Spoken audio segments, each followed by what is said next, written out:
Welcome back, ladies and gentlemen, to Deep Thoughts.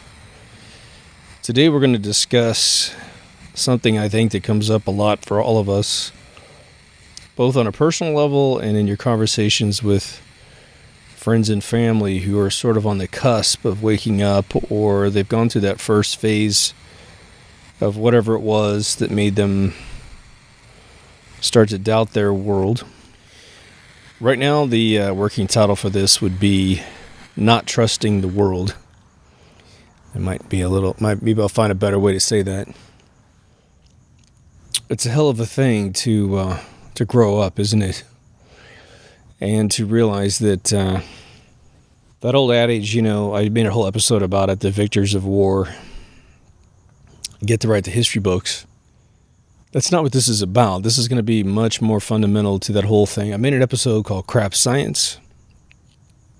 I think it's 278. But I just got a friend of mine, we got in a conversation tonight, and it just very briefly touched on the whole thing of, she asked me, she said, are you a flat earther? And I said, well, no, because of expanding Earth, but I totally respect those that are trying to find the end of that rabbit hole. And I got my rabbit hole shirt on, my buddy made. But it's hard. It's hard to say, okay, don't believe them, believe this other group, or believe me, or whatever. And it's one of these situations where I just watched the Star Trek, episode 18, season 3. And it's all about Captain Picard is kidnapped and put inside this room with eventually 3 other beings, 3 different races. And it goes around a circle where they don't know why they're there, they don't know who their captors are. And they get to a point where they start getting to that suspicion circle, right, where they keep blaming each other for everything that's going on. You're the captor. No, you're the captor. Well, you've said this. Well, you did that. You're ordering everyone else around. You're this, you're that. And eventually they said 3 of them gang up intellectually on Picard, and they say, well, prove who you are, and we'll believe you. And he says, I can't. And it's one of those old logic problems of you can't prove things in some contexts. And so, and I mention this because we need some guiding principles of thought when it comes to how we form a vision of the world that we're in, because we tend to only manifest details in areas where we care. If you don't care about something, well, who cares? If somebody says, F1 racing is completely fake, I'm making that up. And someone goes, well, I don't care. I don't care. There's the guy that wrote the book, The Fix Is In, and he says all organized professional sports around the world are they're orchestrated.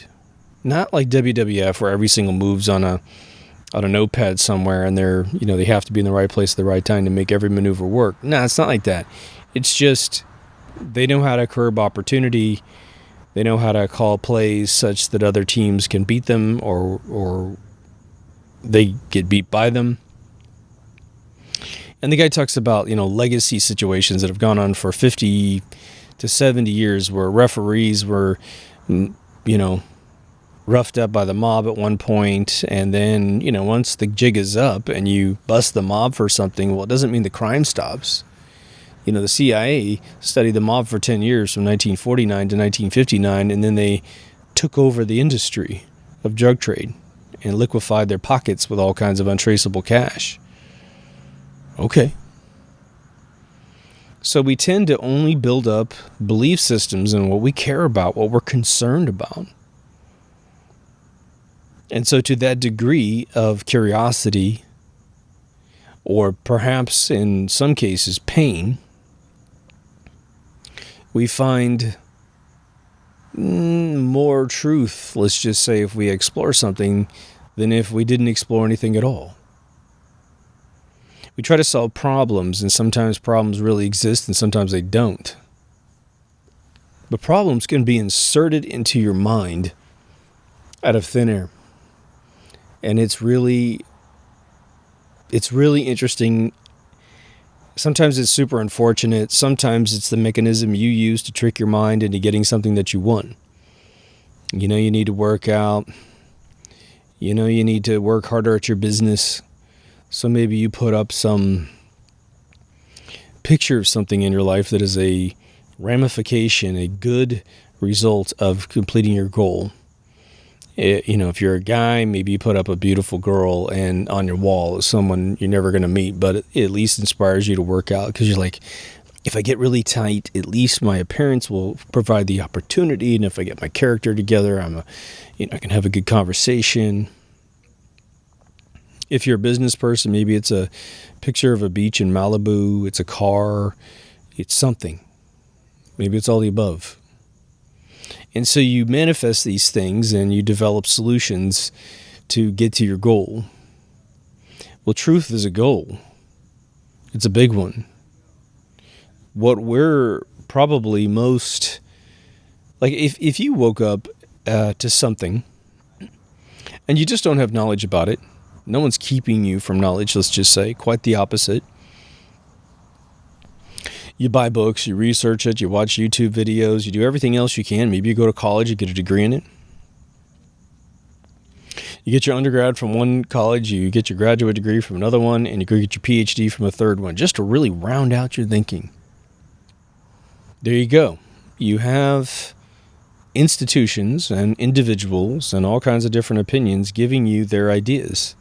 Now, I don't know how you go to college today with science unless you're in something, again, like a chemistry science where if it works, if they're lying to you, it just won't work.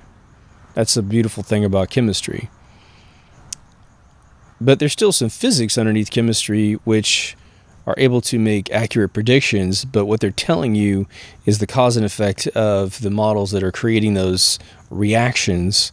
They don't quite have it right, but it's okay, sort of. You can still get all of your upper tier science figured out because, the atom will behave a particular way. What the atom's made out of, well, that's something that doesn't need to be discerned necessarily at the chemistry level. I mean, you could, as long as an electron's there, as long as a neutron or proton are there, you're good to go. Whether it's made by an ethereal wind current or some just micro quarks or, whatever, it doesn't matter. It's going to work for you. But that's nothing that we're really concerned about, is it? We're concerned about being lied to in ways that will misguide us into hurting ourselves and potentially hurting others. We're worried about being misguided in a way that we won't get our destinies, and neither will our children. We don't want to be sick. We want to believe that man has achieved things in this world. Because if we haven't achieved something, then we still want to achieve it, but we've been told we already did it, then we may not have any lust for it. And then it never gets done. And then at some point, the perfect storm occurs, and we need to have that technology figured out. And so we go to our authorities and say, man, we need that technology right now to save humanity. And they're like, it's classified. Well, hey, this is the end of humanity. All the chains are off, right? It's a matter of national security is the famous mantra of the Impressor. And that was in an episode in season 3 as well, with Picard saying that in his, I think it was like 16 or 17 episode. When we don't believe our leaders, and when we, especially law enforcement and military, go along with that mantra, because that is what they are torn down, more so the military, you're torn down to your basic human instincts and you're rebuilt up. And for the most part, they make a better human out of you. You can do things that you never thought you could do. And so you're empowered. But if you are also conditioned to always give it up to authority, then they can feed you crap constantly. In this world, we typically respond to rewards for things that we do correctly, and most of the time we're isolated when we do it. Again, You eat well, then you get healthy, and then you look in the mirror and you wake up and you got a lot of energy and you just look the way you want to look. That's something completely by yourself. You learn to be a nice person. You don't step on people's heads despite anything you've been told or any examples around you. And then all of a sudden people want to be with you. People you want to be with because you have integrity. Others are rewarded by something called loyalty. Now, loyalty is important when you have integrity, but if you have no integrity, loyalty can be probably one of the most dangerous capacities that a human being can have. You are loyal to the Clintons, and so you murder people, and you feel good about yourself because they're loyal to you, and you got power, and you got juice, and you can get anything done in the world. That's bad loyalty. I sat and watched the YouTube channel that does the QAnon decodes, and this dude is a complete fucking fruitcake shill if you have ever seen one in your goddamn life. I mentioned him in a previous episode. I think I got it in the Epstein episode. But this guy is a fucking crackpot. He's either clinically fucking insane or he is the biggest goddamn shill ever to keep this QAnon thing going. If I was QAnon, I would disown this fucker in 2 seconds. And he's usually pretty good about disowning folks that blow smoke. But this guy always comes up with the big pro QAnon. Nothing has ever been done wrong on their side. Everything is perfect. But this is the guy that, says that Trump says words at specific seconds from broadcast network clips of him being interviewed. And it's like, the guy in the editing bay is not trying to time the word on the perfect second. I mean, these people don't even know each other. But today it got so goddamn ludicrous. And I'm mentioning this for a very specific reason. He took a Comey article about Trump. And the dude fucking literally, he inspected the webpage, figured out that the graphic on, I guess, the desktop, because if it has responsive layout, it'll be a different size of the graphic. But he had a certain number of horizontal and vertical pixels. And he tried to put that, he put it through his numerology calendar or calculator, and it was not enough. And so he goes, well, if you just add 1200 to it, and it's just all bullshit. And I mention that because a lot of people think they have this source, QAnon, that's not going to tell them any lies. Well, right away, even if you believe everything about QAnon, this is not going to be a QAnon episode, but doesn't he represent the revolution at this point? And, he's not saying this stuff to his defense, but he does provide disinformation. He's predicted a bunch of stuff or thrown a bunch of caution up or told you there's going to be a boom, boom, boom event and nothing fucking happens. Or he tries to say that, since you got 2 grocery bags today instead of 1, that was one of the booms, right? But what hemispheres do we have in terms of trying to find the truth? You've got fake news.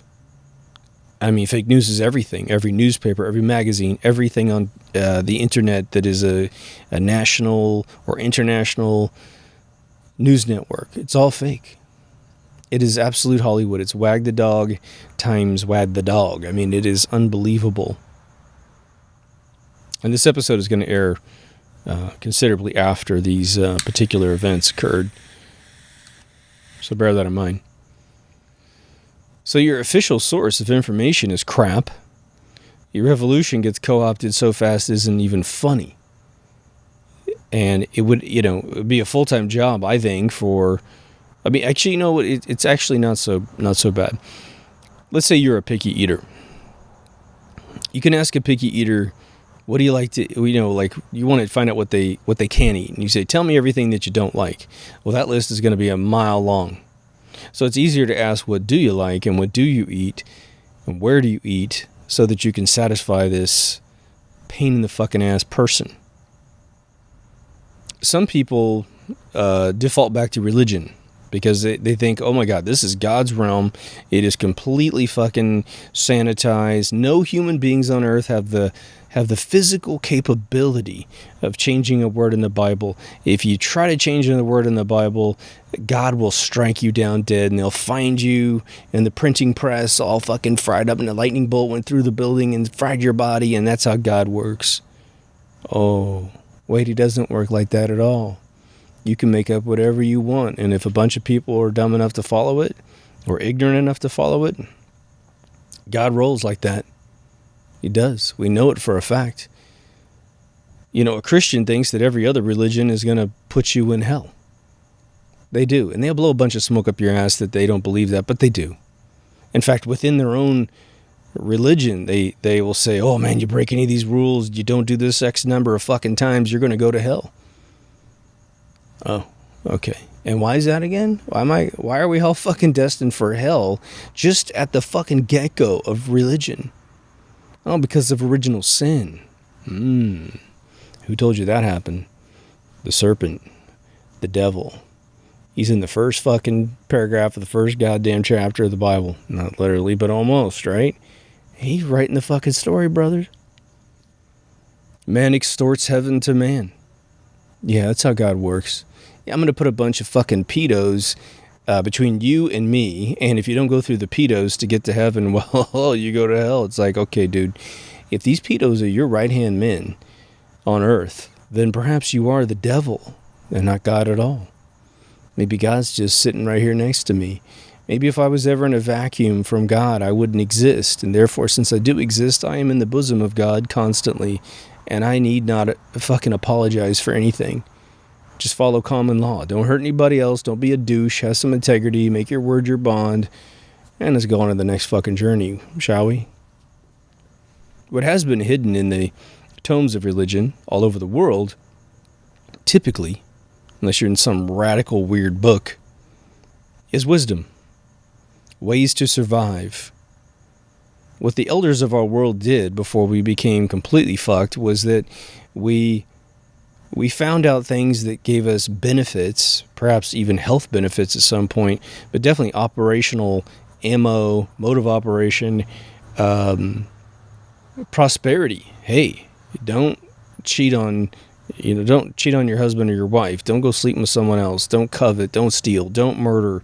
All those things. The 10 Commandments, man. Don't do those things. And life will be better for not only you, but everyone around you. Man, cool. That's hidden in religion. So that's the lure. That's the attractor. That is probably what the founding people who wrote those books meant to communicate to you. But what ends up happening? Oh, you get all this, depending on what religion and what time of day you're talking about here. You got priests who have written in pedophilia into their Bibles. Rape and murder of kids and women into their Bibles. And laid down the law. I mean, it was like, not only are you allowed to do this, but it's the most meticulous legalese about how you can do it. All right, so you don't have any caution if you're religious about that kind of stuff? You really think God uses man to get to God? A flawed creature is going to hold the tome to God? I don't think so. Just as you wouldn't trust fake news to ever tell you the truth. Ever, ever, ever. And you know why? Because they're making a profit off everything that they report. They lure you. It used to be that the internet was awesome because there was no such formula as news at 11. Now they kind of got a formula where they have half headlines. They do it on purpose. You know, scientists have figured out if you eat this food, you might live forever. That's the headline. We got to click in and read the article. Well, they're shoving a bunch of ads on you because it's a profiteering organization. Truth? Oh, I don't think they give a shit about truth. They give a shit about eyeballs, making money, so they can live the life that they live. These are the pillars that are now holding up the world that we accept. Every police officer, every military person accepts this fucked up world and defends it out of loyalty to their position and their institution. As of right now, which is the 18th of August, we have Hong Kong in total protest. They've been in protest for several weeks now. France has been in a protest since last Christmas, man. You know, we're coming up on at least 8 months, right? It's the people like you and I that get tired of this crap that are fighting back to try and restabilize the world. But it's such a complex mess, and because the profiteers have money and power, because we watch their crap, we watch their ads, we give them impressions, and then they make money, and then they prove it to some corporation. We can sell your Nike shoes and your Amazon bullshit, and so it works. And so we're going to keep lying to the people with bad journalism, and this will never end. You'll never find the truth. You'll never live in prosperity. You'll never live in peace. So I think right now, I mean, one of the cool things that came out of QAnon was he said, "You're the press now. You're the press." Okay, that's sort of a dangerous statement, but probably more true than not.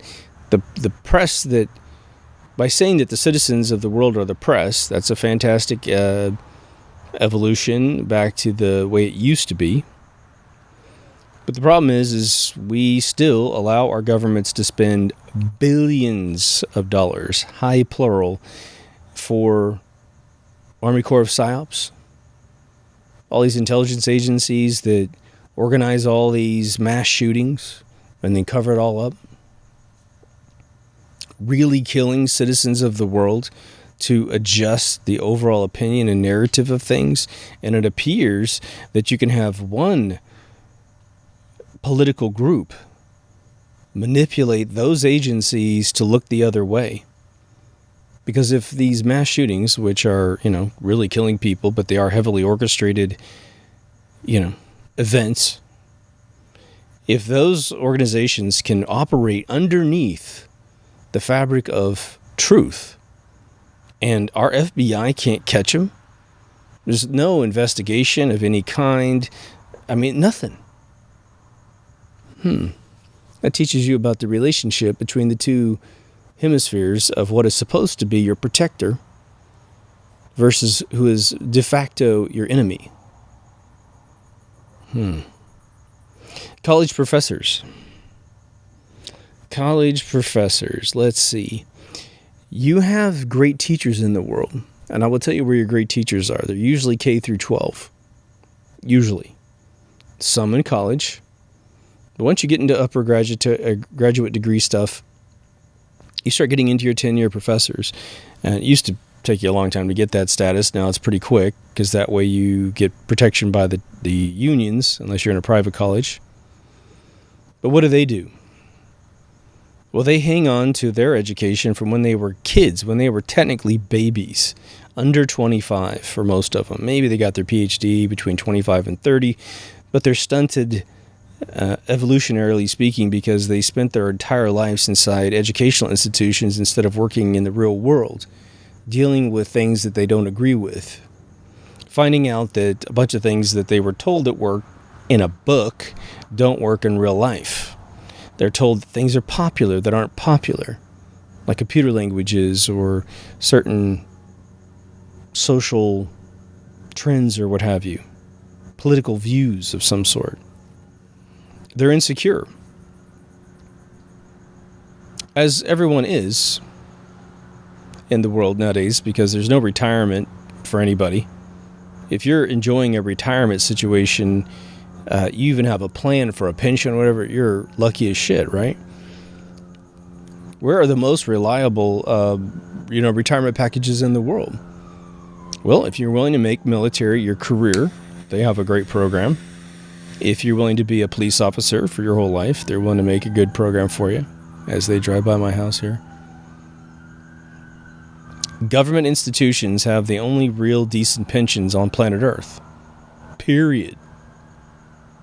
Some corporations still have a little bit, but they're trying to get rid of them as quickly as possible, because it's a financial burden for their future to have to constantly use their... It's just like Social Security. The current employees are paying off the retirement packages of those that are retiring. And the theory is that the older folks made the company possible, so the younger folks are benefiting from the company they built, so you might as well pay it forward. Not a bad idea. I like that idea. So how do we find out, or how do we even remotely approach a methodology to trust the world? When right now, as of August 2019, the scumbags that we have allowed to rise to power in every single country on fucking planet Earth, we're all hoping that the President of the United States right now, Donald Trump, is not one of these guys. But the jury's going to remain out until he's out of office. We're going to have to look back and see, did he really do what he said he did? Indications are there's a lot of good things, but again, Epstein got free. He is out there somewhere. We have to see whether or not anybody in that investigation ever goes to jail. I bet nobody ever goes to jail. Ever. Not one person. Least of all, a former president who visited the place 26 times, 27 times, whatever. Never go to jail. He's going to die having done all of his evil things. And of course, God will sort it out, but still. It sends a message to all those who are currently involved in it. You can get away with anything. And even if a big hero president arrives, you can still get away with everything. They're going to talk a big talk. And even if there's this QAnon on there, maybe it's XYPDQ anon later on in life, there's nothing. Even if 100 million people follow QAnon, no one's going to jail. It's just how they roll. I'm not saying that's what's happened in every single category. We've got more pedophiles going to jail than ever before. It's only in the thousands. It should be in the hundreds of thousands. The fact that these guys still operate blows my mind. Like they're watching, 5,000 people there, 1,000, and this guy still has his little pedophile server. Like, how does that even? These guys are fucking delusional, right? But how do we find a way to survive this mess? Well, a wise man would probably tell you, or a wise woman, an oracle making cookies for you. What do you have to worry about? What do you really need to worry about? Do you really need to worry about what shape the earth is? Do you really need to worry about that? You might be totally right about whatever shape you think it is. Do you have to worry about it? Nah. Why? Because nothing's going to happen if you find out what shape it is. If God wanted you to find him at the wall of some dome, well, why would he be an asshole and sit there and go, well, only when they knock on the door am I going to come in and say, hey, you found me. I'm Ed Harris. I've been in the moon the whole time. Nah. The life we're living right now is the life we're supposed to be living, in my opinion. As far as heaven and hell and that sort of worry, I'll tell you this much. Be a good person.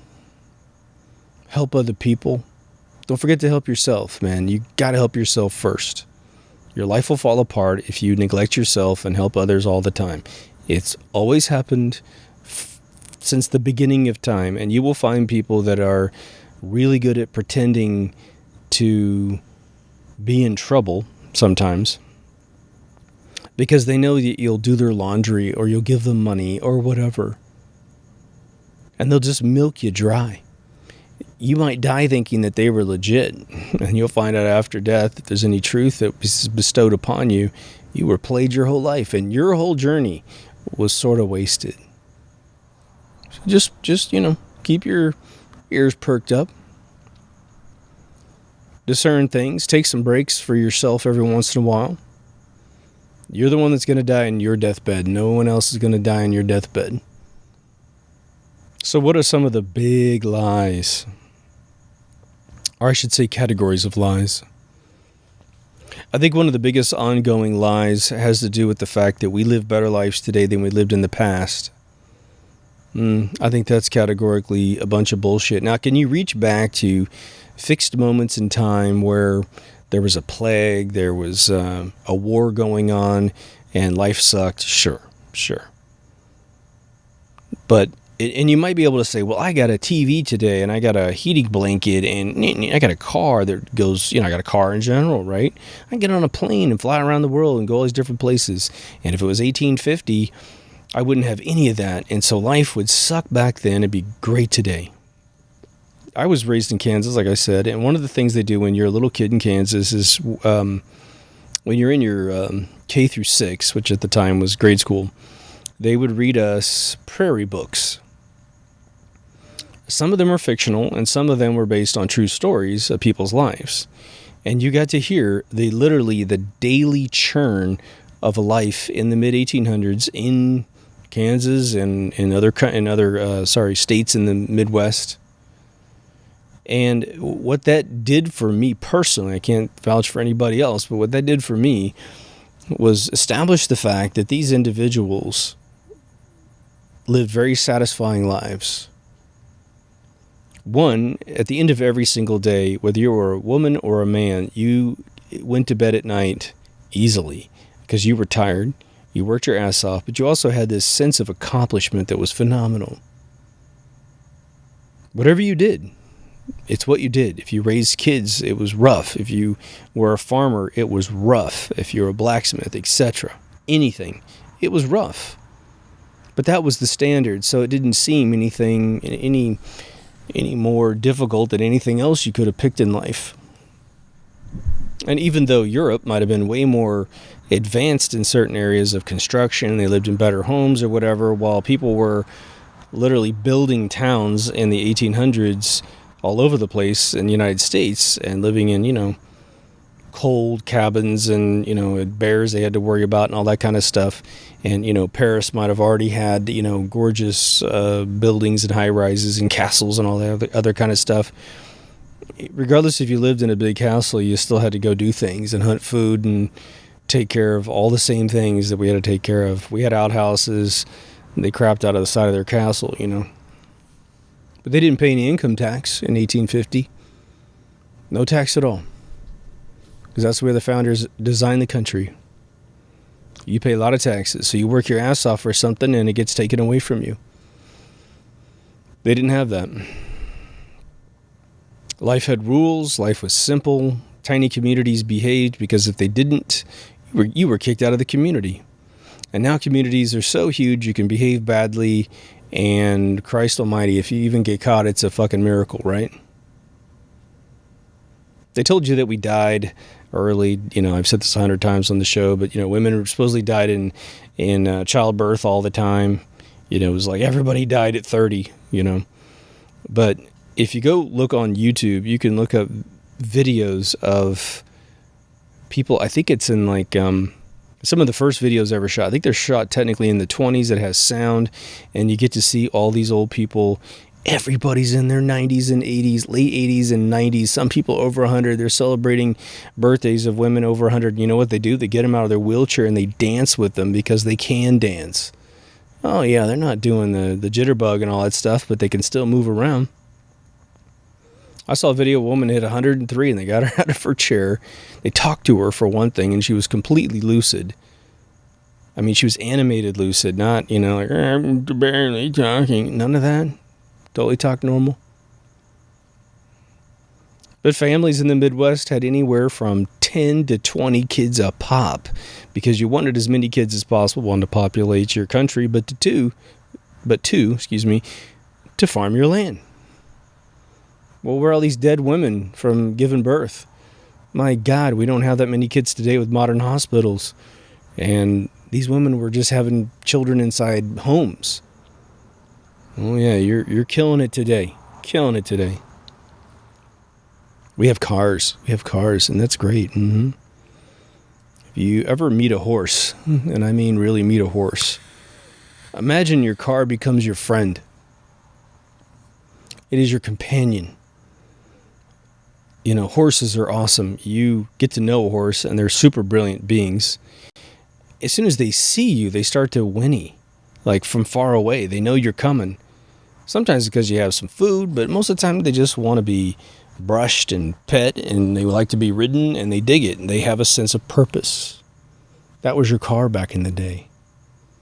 and you had a relationship with your horse, and as soon as your horse's back sort of gave away, and you know you shouldn't be riding anymore, you put it in the pasture with the other horses, and you meet it every day, and you feed it every day, and you take it all the way to the end of its life. It's your buddy. Maybe a female horse, a male horse, doesn't matter.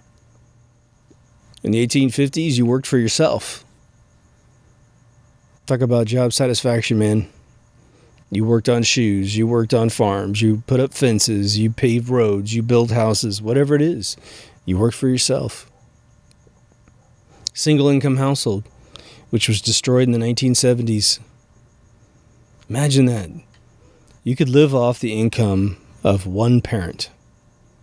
Now, the other parent's busting her ass too, making all these kids and keeping them from dying and eating each other alive, so that's a full-time job, and she would participate just as much as the husband in whatever they needed to survive, preparing food, farming, all that stuff. It was more even Steven back in those days in relationships than it is today, but what do they tell you about the past? Oh, all women were, just tethered in leathers and restraints, and they were chained to the ground, and they were just barefoot and pregnant all the time, never amounting to anything, constantly being beaten. Talk about a revised history we have. It's a trend to go back and redefine history as a bunch of bullshit, repression, to make you think that today you're more free than you ever have been in life, right? Nope. All bullshit, okay? Maybe you think we've made serious improvements in medicine. Okay. Yeah, there's some areas we've done pretty good. We've eradicated polio for the most part, malaria and stuff, which people in America didn't get. So we travel to the Panama Canal and other jungle areas, and we start catching malaria and start dying, so we have to solve the problem. Well, don't go there and you won't have the problem. How about that? But we have made some advances. The problem is we started allowing corporations to make our food and start making it badly. And so now we get sick super duper quick. Kids with cancer should tell you something if you know anything about medicine. All right, well, I got a lot of people in my family who lived really long, okay? My great-great-grandfather lived 101. His father lived to be 104. Okay. I don't have the birth date on the 104 guy. Dude had 3 wives. The dude had 2 wives. Did he have medical care? No, neither one of them did. How did we survive without insurance? Forced on us, right? Going to the doctor for every goddamn thing that goes wrong. Neglecting our health all day long because we think we're just miracle human beings. We neglect our basic vitamins like vitamin C, B17, vitamin D. I saw a chart the other day on the internet of all the vitamin Bs that exist, and guess what? B17 wasn't on the list. Funny. The most cancer-curing vitamin on planet Earth isn't advertised in a spectrum of B vitamins. Phenomenal. It occurs naturally in apricot pits, and it's not even in the chart. Truth. Trusting the world. Where do you go to eat? What medicine can you trust? What history can you trust to build an image of your life? What agendas that are currently up for debate today can you sponsor and not have all of the control and happiness in your life erased? It's getting harder and harder and harder. There are circular logic problems in the world. And a circular logic problem is that it looks like this. It's something like A plus B equals B. Meaning the formula that you're putting together equals an element in the formula that you're calculating. How does that apply to real life? Well, politicians and governments have completely fucked up all of our lives globally. Globally. There's not a country on this fucking planet that isn't messed up due to its government. But who tells you they're going to fix the problem that the government created? More government people. AOC, the absolute psychotic retard from Brooklyn, New York, who supposedly, again, graduates top of her class and can't get a job beyond bartending, is proof you need absolutely no vocational capabilities whatsoever, no intellectual capacity to perceive reality, to understand anything that you're talking about, became a House representative of the United States of America. Wow.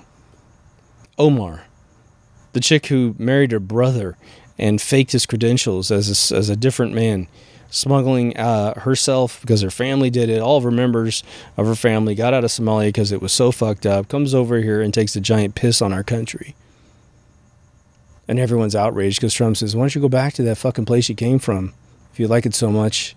If you had the formula locked down and you're some goddamn expert that should be in our House of Representatives crafting and changing the way our government works, why don't you show us that you've ever been to a place in your lifetime that had it right?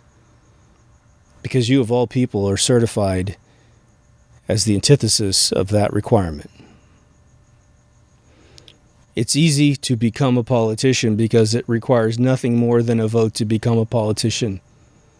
Actors become politicians with no background in politics whatsoever. There's no academic test to become a politician.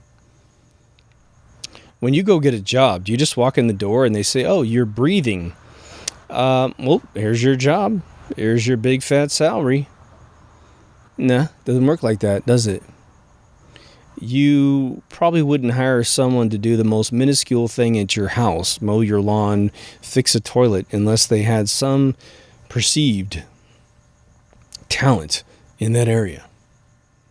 And if they screwed up, if your lawn looks crazy, they killed all your plants, they missed a bunch of spots, your toilet backs up and barfs a bunch of crap all over your bathroom floor, are you going to call them again? Nope. But we have something called terms. You get elected out of thin air with no credentials, but a smile and some like AOC crazy Satan MK Ultra eyes, and you're in for a couple of years. A couple of years of absolute tantrum destruction of our country. And you're taking up so much time by causing so much attention to yourself, because it's all about that person's ego, not about helping the country at all. And you can't just get rid of them. Hey, you talked and you seem completely ignorant about everything that you're discussing. There's the fucking door. There's no term. You're fired. You don't know how to mow a lawn. Get out of it. AOC doesn't know what a garbage disposal is. Unbelievable. Because a vote is all it takes to become a member of the government at the highest level, the ruling class of the world figured out that all it needs is popularity, because that's all it takes. And it takes money to make you popular if you're not an actor. And so you spend enough money, you can get enough votes, and you can go in and just blow the whole place up. Geez, how would you even fix that problem? The Constitution didn't set up any requirements to be a politician. That's one thing they missed. Now, I used to think when I was a kid that if you came up with a great idea for a company, you could pull some people together, make a product, put it out there in the world, and get rich. Make a big corporation like an Apple. And then, and there was a gigantic portion of this country's history, probably the majority of the history of this country, where that was true. A lot of people have done it. It still happens, but boy, it is absolutely marginalized as soon as possible. Like if I made a new soap that everybody wanted to wipe themselves down with, some big soap company is going to come in and muscle me around. They're either going to try to buy me out, kill me, or go to the Senate and find some chemical I'm using, deem that to be poisonous, and so I will go out of business. They're vicious, man. But I was in the Silicon Valley area during the internet explosion, and it was ridiculous amount of money flying around. But I still thought that this was legit, that you could make a good company, take it public, and make a ton of money and then do whatever the hell you want to do for the rest of your life. Later I found out nobody made it unless they were serving the masters. And those that weren't got wiped out. Remember Yahoo? Used to be the biggest search engine in the world. Well, they weren't tied into the intelligence agencies, so the intelligence agencies co-opted and made Google. Ask Friendster or MySpace why they don't exist anymore. Because they weren't a part of an intelligence agency. Facebook was. Fake founders with fake credentials, fake histories. With Google, they just copied the same exact profile of Yahoo. Two guys, made a search engine. Oh, that sounds like a good archetype. Let's just do it again. Well, just fund two guys doing the same thing at Stanford, give them a bunch of money, bring in a bunch of intelligence agency algorithms, and then on the first day, Google Maps works perfectly. Apple, $3 billion later, can't get you to every place you want to go. Microsoft almost gets erased off the face of the planet because they had lost the credibility with the intelligence agencies because Apple was taking over the market with smartphones. Once they figured out how to co-op smartphones into Google's camp, then Apple's now trying to convince the intelligence agencies that they can do it better. Still, please still give us money and still buy our phones and stuff because we'll do whatever you want. We'll do whatever you want. We're not a human being. We're a corporation. So you can't trust corporations either, can you? People think that churches have it out for their greater good when you have to pay a ton of money to be a part of them most of the time. You got fake healers all over the world. I mean, they're just laughable on television, right? But what have they done with corporations? They've made them religions. Apple is a religion. Windows is a religion. Google is a religion. Pharmaceutical companies are religions. People think that pharmaceutical scientists actually care about them. But if they go to McDonald's, they don't think that McDonald's cares about them. Oh, but that's different. McDonald's is not a medical institution. Okay, moron. It's just a bunch of shareholders trying to make a bunch of money. They don't care about you. If they cared about you, they'd create cures and they'd close their shop.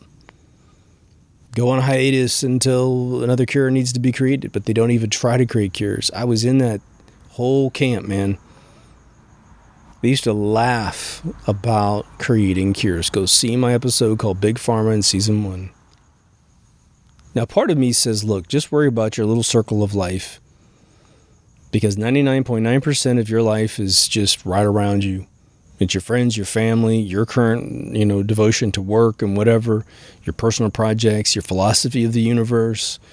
And guess what? No one can currently, in this day, they leave our brains alone for the most part. But you can't do that anymore, can you? Because the globalists are trying to close in on the entire world. They're trying to get rid of every single element that makes America free. And I think that a lot of Europeans have finally awakened to this, and not that they agree with everything America wants to do in the world, but again, that's a very hodgepodgey thing. I think if you flew over here and talked to half the intellectual Americans, you would probably agree 100% with the philosophy, but some things would have to be explained. But we're perceived as these cowboys and all this other kind of stuff. Whatever. But the only reason why Europe hasn't turned into a tyrannical monarchy mess 2.0 is because America has guns. And that's it. That's the only thing keeping the world free. And if you think anything otherwise, you are deluded beyond your fucking wildest dreams. The globalists have been trying to get rid of America's guns so they can clamp down on the whole planet. Boom. Yeah, there's some Muslims here and there that got guns in every house. They'll just mow that place down. It'll be over. There will be no Arabs left if they become a problem for the ruling class. Once Europe, America, Australia, Canada is all wiped out, it's over. It is over. I've said it in my gun control episode, which you can watch in full on BitChute.com. Just look up Deep Thoughts Radio. It's on there. I want Europe to get all their gun rights back. All of them. Not just, shotguns. You should have as much as you want. But we need prosperity to protect the minds of the individuals so we don't have crazies going crazy. We have to get the pharmaceutical business out of the mandatory vaccination business so we don't completely fuck up all of our kids and then wonder why they walk into places, blowing people away. Or why, even if a bunch of deep state guys in black outfits going in to blow up an El Paso mall can always find a patsy to blame it on, because there's tons of kids on these crazy drugs, because the second the kid hated school, they said, because the school sucked and he's got a bigger brain than the school can teach, they say, oh, he's ADHD, he's bipolar, he's all this, and let's get him on a ton of drugs. My kid has a degree in chemistry. She teaches chemistry. There was a little fad going on when she was in college that all the kids were trying to take Ritalin. My kid, being smart, studied all that stuff and said, a lot of this stuff causes permanent brain damage. So she refused it. Any of the drugs going around, she'd study it. Find out, worst case scenarios of what's going on. A lot of drugs are not the drugs that you think you're taking, so that's another big problem. I think the other thing that's really disappointing is that we definitely have a generation that's still left that is hanging on to all this old shit. And it compromises us because sometimes they're our family members. What are you going to do? We're going to piss everybody off in your family? Yeah, you don't know. There's a point where you can believe a bunch of bullshit that doesn't matter. Like you can believe that dinosaurs existed, even though it's a ridiculous prospect. And the two guys that pioneered the theory of the dinosaur lied for 35, 40 years solid and were deemed by the paleontology community as having lied about everything. But all the fake dinosaurs that they created are the dinosaurs that you find in the natural museums of the world. Okay. That doesn't really matter, right? They say they're digging a new dinosaur out of here, out of there, whatever. Doesn't matter. It doesn't really affect your daily policy of life, does it? Doesn't make your kids have to take a vaccination that rots their brain. Right? Doesn't take away your gun rights. And so maybe some of those things don't matter. Whether or not their world is flat or round, doesn't matter. It's not going to take away your sovereign rights as a human being. I think one of the things that you also can probably put to bed in terms of a big concern of yours is someone finding God the way that you have found God. Or not finding God at all. Having found God and let God go. Hey, you know what? I know your preacher's telling you something different. Let me save you a whole fucking bunch of wasted life. Just be a good person. Follow whatever religion works for you. Do no harm to others as you are doing that religion. And watch how your flock will grow naturally. That's how God built the planet, built the human race. If a bunch of people see you prospering and they're not, they're going to ask questions as to how you are prospering and they are not. If they see that you are following a particular religion of a particular kind somewhere in the world, maybe they attribute that to your success and they convert. But going up to somebody and saying, oh, you need this, you need that, oh my God, you're not going to have a good life unless you do everything that I do. Is there any other area of life where we really tell someone like that, tell another human being that that's the case? Nah. I've got a lot of education, personal education. I got a lot of skills. I would not walk up to another human being and say, you have to know everything that I know to be happy. Quite the opposite, okay? Some of the happiest people I've found only know how to do one thing and they do it better than everyone else, or they do it as good as the best. Okay, that adage, that old saying is still true to this day. So why on earth would I move over to my personal relationship with God and try to push everyone into my system of belief?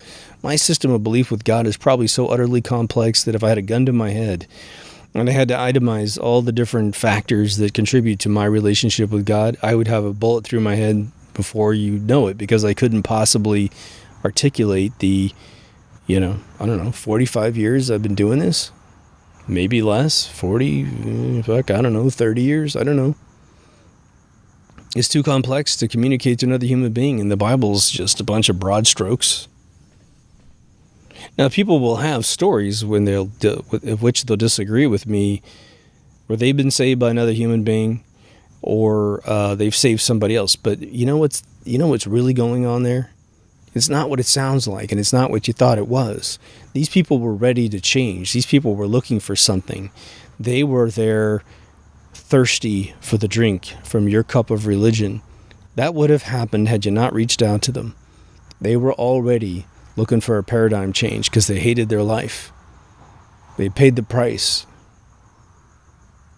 You can credit the person that handed the Bible to you or whatever it was, but they would have just gone to the next person or gone to the bookstore or walked into a church. It would have occurred. I know it's a big shot to a bunch of people's egos, but it's the truth. So let's just say you kept a list of everything I just said.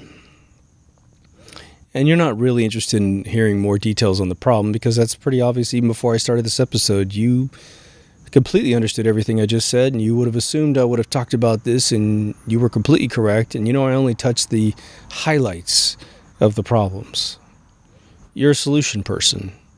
You want solutions. How do we go about that? Well, that's where you get into a big issue. A big issue. How do you do it? How did man exist before governments got huge? We existed in small little cliques, little communities, little villages, cottages, whatever. And we self-governed. In the Western heyday of the 1800s in the United States of America, you had little tiny country towns all across this country.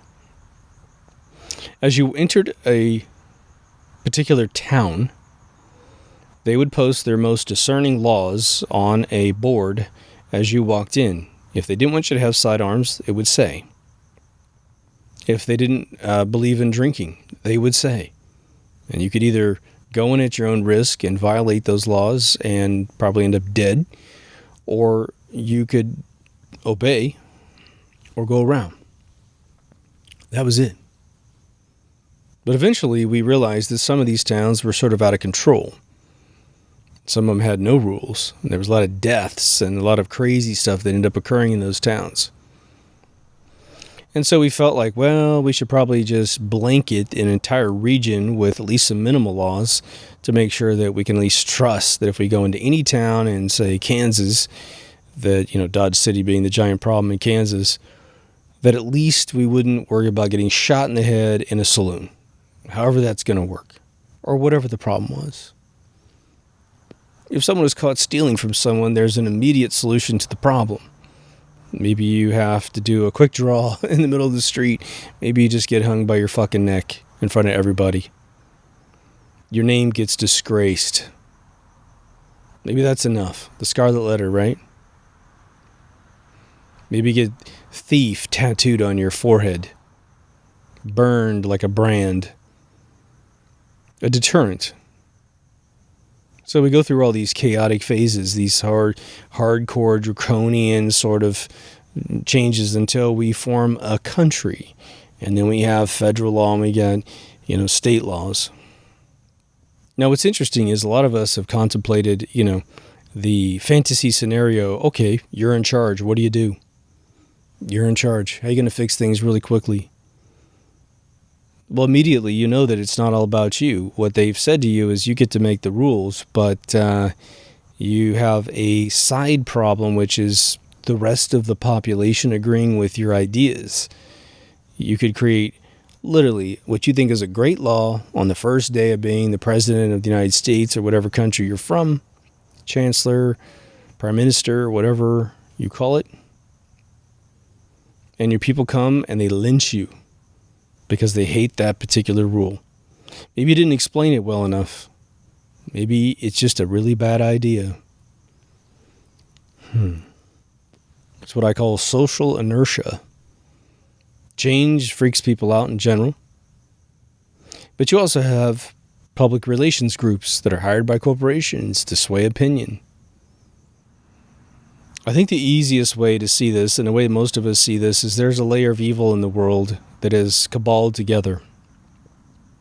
They don't want to follow any rules whatsoever, and they have perverted their minds beyond your wildest fucking dreams. And I mean, anything you think you've heard on the internet or the dark web about people's bad behavior, I guarantee you there is thousands of these bankers, these monarchs that engage in something so much more intense and visceral and gross and demonic. You can't wrap your mind around it. I can't wrap my mind around it. I'm sure that is what's going on. Problem is, because we just obey perceptions of power, it goes on and on and on, right? We think that people are above us. We're not equal. We might preach that bullshit at church, but we don't fucking believe it for a second, do we? Ask a Catholic patron. Is man created equal? Go into any Catholic church. Is man created equal? Fucking go ask a father. Some pedo father, right? Or is man created equal? And the second he says yes, and you go, why do you have a pope then, dude? Oh, he doesn't think he's anything higher. Oh, yeah? You have a monarchy within your church. Give me a break that we believe anything other than class structure. Class structure has been burned into our brains. But a lot of us have woken up, and that's where you get to the point where you're like, I don't trust anybody. Least of all, those in authoritative power. Now, I should say, I have an episode on politics, which I'm extremely proud of. It's not as boring as you think it sounds, but it takes you through a scenario of people that get stranded on an island, just like the show Lost, and we take you through the organic process of dividing up these people to live on this island. There's fishermen on the sea, there's farmers in the center of the island, they have different needs, and you have somebody who's got to make the decisions who turns into the president. And everyone gets used to their locations. They learn how to fish better, learn how to farm better, learn how to rule better, and eventually you have class structure. It's a very slow, meticulous episode through that evolutionary process, which is very organic and very natural and normal. But it immediately, within, 3 generations, you're going to have problems. Huge problems. So I think, as much as it does not sound like the answer that you want, I don't care how old you are listening to this, as long as you're not listening to this 100 years from now.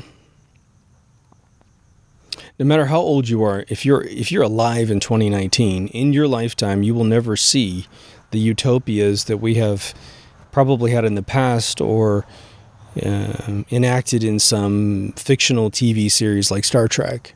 You'll never see it in your lifetime. What are you going to see? More of the same. Life's going to be a battle. And it's going to be an ongoing battle. You're going to have to fight for everything that you want. It's going to get more difficult the more ignorant the people get, which, again, the educational system has been all but completely imploded in at least America. Anybody gets smart in this country blows me away. When I meet really smart kids, say in their 20s, I'm blown away. I think that a miracle occurred, a fucking genetic miracle where their genes help them through probably dense brains come up with great ideas. And it happens in every race. It happens in every sex. At least in America. I'm sure it happens in Europe too, right? Something happened that just was going to happen. But you know all that means? All that means is that their battle might be a fraction of a percent easier than your battle. Now, they're rich kids with trust funds, yeah, but let me tell you, living in Orange County, you don't have anything to do with that mess. They live in constant fear of losing all their money. They usually have extremely low IQs with low sort of work ethics in a lot of cases. Why would they? Why would they have any of those talents? Because they've been given a free pass in life. Literally, their entire lives will never amount to anything of their own volition. Now, some kids don't take it that way. They take their privilege and they put the money aside and they go, I'm not even going to spend it. I'm going to earn my own cash. And those are the kids that, reinvent themselves and keep the lineage of their family alive. The two biggest things you can do in America is support any mechanism that fights voter fraud, bring back paper ballots, get rid of electric machines, and vote your ass off with an educated mind about all these issues. America divides everything up in about three main groups, right? You have your district props and your district stuff. You have your state level stuff, and you have your federal level stuff. Again, everyone you're voting for had to prove nothing about themselves other than they could smile like a person on a real estate sign. That's it. That's not a qualification for the highest command in a particular country. We see these politicians that are so utterly embarrassing. And even the best ones embarrass themselves constantly, even though they don't realize it, nor do they care. But there's no agenda in the world afoot to make sure that a politician has qualifications at all. Any country. If you know of a country that has anything other than an age restriction to be a politician, you let me know. If there's a test you have to take, do you have to be able to name all 50 states and their capitals and maybe the governors of all those states? Do you have to take a foreign policy test? Do you have to take a history test? And, what kind of test could that be? Or is it a regurgitation of fake history test? Or is it a real history test? It doesn't exist. And if it did, it'd be probably full of shit, right? There's no quick solutions at all for any of this stuff. But you want to be happy. And here's the good news at the end of the episode. I do believe, save some, crazy events that are going to occur that you can't change, that you probably will never be personally involved in. Although the Democrats would definitely try to attack your next mall. So as long as you don't find yourself in one of their organized events, which are basically globalists, right? You're going to be able to live your life without anyone messing with you. Any of the hardships you have, the ones that are going to introduce themselves into your life is if you lose a president that can stop the recessions and depressions from occurring, then you're going to have them, and they're just going to rob you of your opportunity. You'll lose your job, you'll lose your personal business, whatever you were working on just goes on pause for a couple of years or 5 years or whatever. We're still recovering in the United States of America from the 2008 crash. We are. They estimate over 30% of the country is still reeling from that and still suffering job problems. And I'll tell you personally,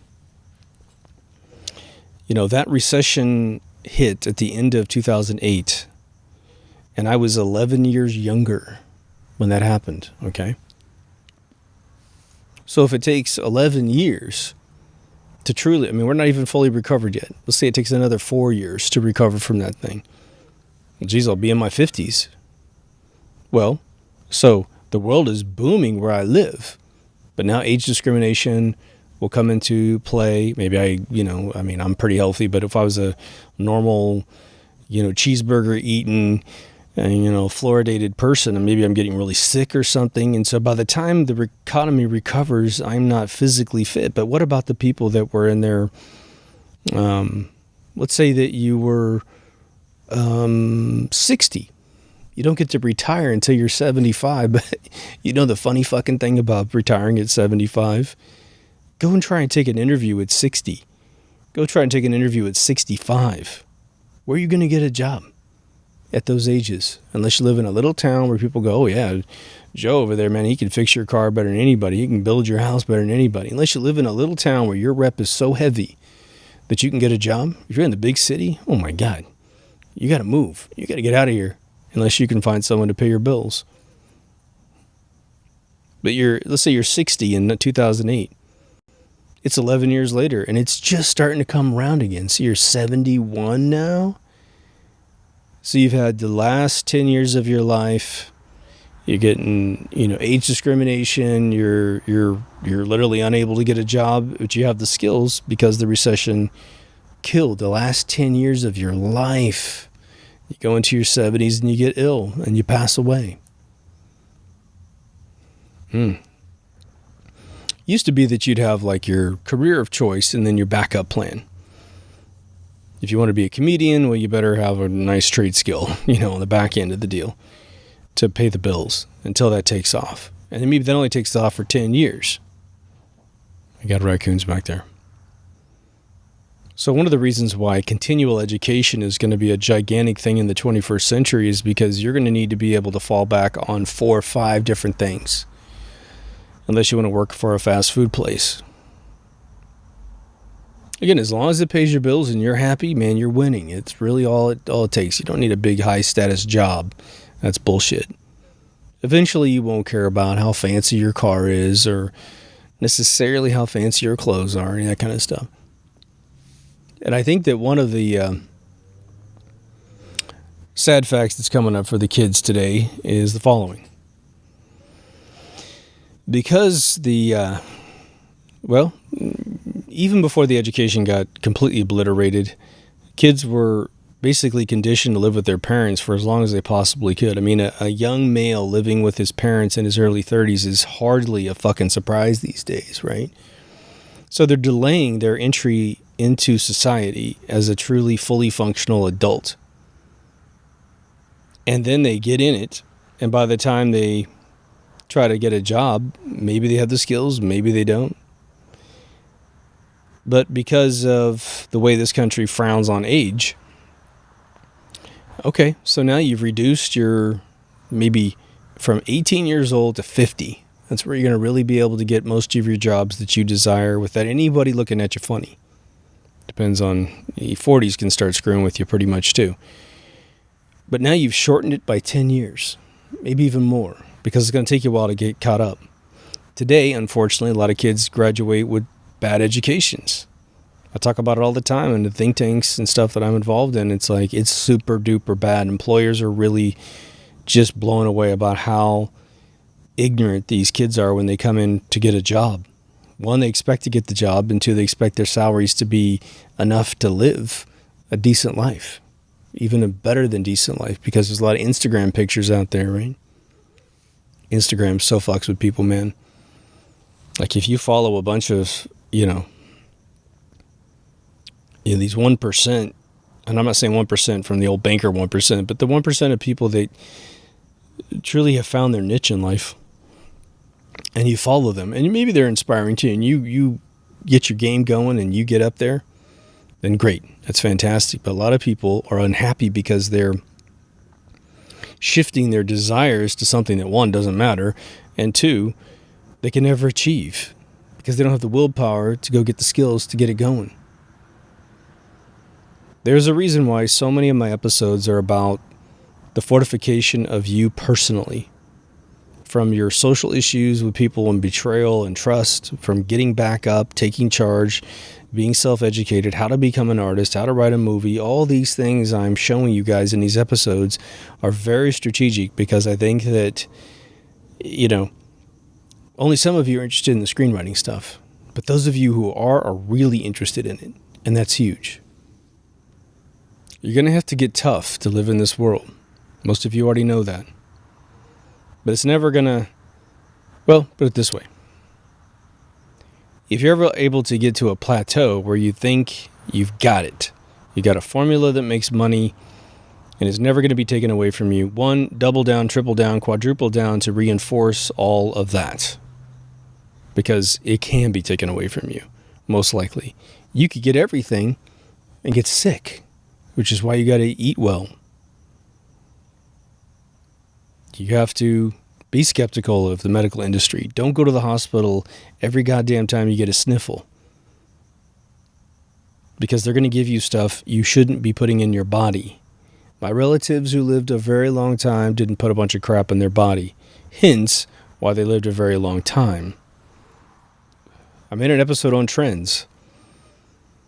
Trends are deadly. Trends are imperative in some areas of business. Because someone will say that, I'll give you a couple that are really funny. The web industry, I think I may have one other episode that I haven't aired yet that's going to review the same thing, so I apologize if this is a repeat, but The web industry is always generating new languages and new platforms to get things done. And the people that find a combination that works for them, they get super religious about it, and they start hating anybody else and criticizing everyone else that doesn't use their religion, but never once paying attention to the fact that every technology expires in about 5 years. And the other thing is that great applications are being made all the time with other languages. It's like a religion that thinks every other religion is full of shit. It's the same old formula. It's a defect in man's thinking. Another big one that's out there today, which is just hilarious, is some of you will see the companies are now advertising as a big giant keyword that they're agile. What is agile?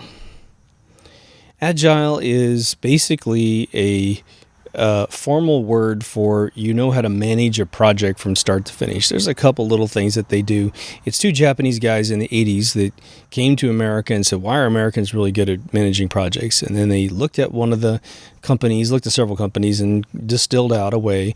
Then in the 90s, two American guys in the Bay Area gave it the name, actually, I don't even think they came up with the name Agile. It was another 10 years later. Essentially, if Agile blows your mind, then prior to Agile, you must have been a complete fucking abject moron on how to manage a project. You would have known nothing about how to manage a project. The funny thing is that I will go to companies. I talked to a company here locally that was just Agiles all over their website. And after I did this little interview with them, I realized they had no management in the entire company, which means being an Agile company with no management is an oxymoron. They're a lying company about their Agile capabilities. Sure, they might. What they basically do is they make a list of everything they need to do. Fucking profound idea, right? And then they just chop it up in little pieces that they call sprints. And they sprint for no more than 4 weeks at a time. Supposed to do these burn down sheets every day, which is how much of the list are they getting done, which they call a backlog. And then how much effort did it take to get that done? And you could identify employees that are not doing a very good job. I'm telling you right now, I have managed not $1 billion just yet, but definitely in the hundreds of millions of dollars worth of projects with my employees, mostly electronic arts because they spend a ton of money, and no one ever heard of this. You know, the video game industry cranks out, I don't know, $5 billion in games a year. No Agile anywhere. The movie industry generates at least $5 billion worth of movies every year. There's no Agile anywhere. But these companies will put this shit out there like, if you don't have this, you're a fucking idiot, and da-da-da. And it's like, no, you're a moron for thinking that this is the only way to get something done. It's great if you have it. That's great. No one's criticized you if you got it. If you're saying that's the only way to get it done, you have no concept of what the rest of the world even looks like. It's weird, right? So the world is in a really weird place, man. I'm glad I have all the skills that I have, because I can do a million different things. And I mean a million different things. And I love it. Keeps my life rich, you know. I think you would benefit from the same thing. But if you are an individual who has a niche and you're really good at it, and maybe you're even getting tired of it, do yourself a favor. Look at the pain that everyone else is going through and realize how fortunate you are. Like I've said several times, I just talked to another person today, or yesterday, excuse me. Their family has a very successful business. And this person looked at me and said, I don't want to carry on my family business, but she wants to go and work for someone else in the same exact industry. And I just looked across the table and I was like, don't do that. Don't do that. You're going to throw away, and I know people in the same industry her family's in where the kids didn't follow up, or part of the kids did, part of the kids didn't. And now the kids that didn't are broke, and they're hating on their brothers and sisters who went ahead and took over the family business, accusing them of all kinds of things which are completely untrue. No, you were deluded and you left. You left and you didn't take over the family business. That's why you have no money. That's why. Now, if the family business is something really horrible, then of course, don't do it. It takes a lot to build a business that you would call a family business. It's been around for 10, 20, 30 years. That is so rare these days, and that's the way everything used to work. And I've met families all over Southern California who come here for tourism. I met a mother and a son at a local eatery, and it was earlier this summer. But the mother's son, she says, we have an RV business. We rent and sell RVs.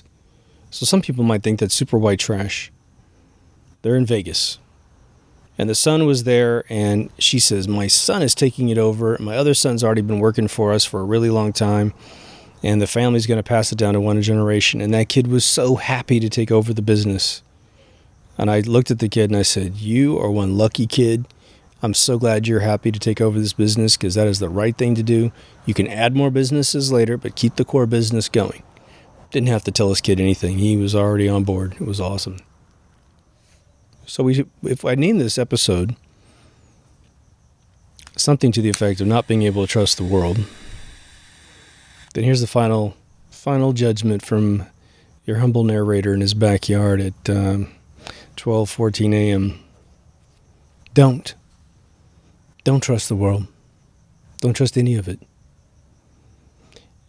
And I will tell you that doesn't mean you're going to be unhappy. If you live your life like that, you will discern all information that comes in from the outside world, and you will be more happy.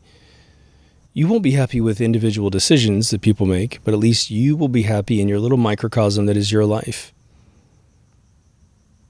And you're going to be in good company as these decades roll forward, unless something undoes. You know, if all the monarchs can be put out of power and demonized for exactly what they are, if all the bankers can be hung by their fucking necks, and we pass some global laws against compound interest and all this usury that's going on, especially between countries, to sabotage countries, if we can get everyone feeling comfortable in their own skin, get rid of communism of any kind, capitalism, well, hey, if you don't have money to finance your business, what are you going to do? You got to borrow it from somebody. That's what capitalism is. It's nothing more than that.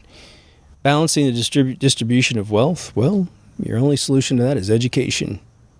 Education. Get rid of corrupt intelligence agencies and how they spy on you. Just enforce. Europe, go reinforce Magna Carta. We'll reinforce the Constitution, which is a derivative of Magna Carta, and all these places will disappear.